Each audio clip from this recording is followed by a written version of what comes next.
दोस्तों, अक्सर आपने देखा होगा कि राहुल गांधी के चेहरे पर नाराजगी और गुस्से के भाव कम ही आते हैं, फिर आग बबूला होने का तो सवाल ही पैदा नहीं होता। पर भारत जोड़ो यात्रा के बाद पहली बार 7 सिस्टर्स स्टेट्स में से एक मेघालय के शिलोंग में चुनावी रैली को संबोधित करते हुए वे करीब करीब आग बबूला हुए नजर आए। तृणमूल कांग्रेस और वेस्ट बंगाल की शेरनी ममता बनर्जी पर जमकर बरसे। पानी पी पी कर शेरनी ममता को कोसने में कोई कोर कसर नहीं छोड़ी। सबसे पहले तो टीएमसी को निशाने पर लिया, कह दिया कि टीएमसी का इतिहास सब जानते हैं। Of course, you also know the history of the TMC. You know the violence that takes place in Bengal. You know the scams, the Sharda scams that have taken place. So you're aware of their tradition. They came to Goa, spent huge amounts of money in Goa, and the idea was to help the BJP. And this is exactly the idea in Meghalaya. The idea is to ensure, the TMC's idea in Meghalaya is to ensure that the BJP is strengthened and they come to power. फिर कहा कि जहां जहां TMC सत्ता में है वहां किस तरह की हिंसा हो रही है, कैसे कैसे घोटाले हो रहे हैं।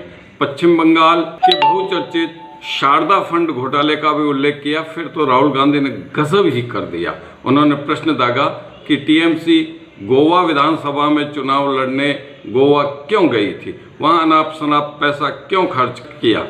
फिर खुल्लम खुल्ला आरोप लगा दिया कि इसका मकसद सिर्फ और सिर्फ बीजेपी को फायदा पहुंचाना था।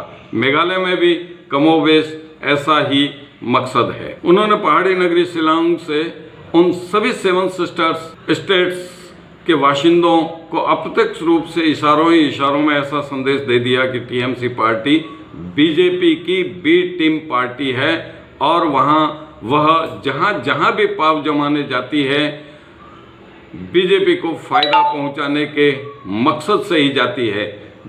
गौरतलब बात तो यह है कि जहां 2024 के चुनाव के सिलसिले में विपक्षी एकता की बात की जा रही हो, वहां राहुल गांधी के ऐसे आरोपों से एकता की बात पर क्या असर पड़ेगा। राहुल ने जिस तरह आरोप लगाए हैं उससे लगता है कि ये सिर्फ मेघालय के चुनाव या 7 सिस्टर्स स्टेट्स तक ही सीमित नहीं रहने वाले। इसका असर तो 2024 के चुनाव के मद्देनजर किए जा रहे विपक्षी एकता के प्रयासों पर भी पड़ना लाजमी है। यहाँ यह भी गौरतलब है कि ममता बनर्जी मूल रूप से कांग्रेस से ही निकली हुई है। वे कई सालों तक कांग्रेस में रही, यूपीए गठबंधन की सरकार में भी मंत्री रह चुकी है। बाद में तृणमूल कांग्रेस गठित कर वामपंथियों के गढ़ को नेस्त नाबूद कर दिया।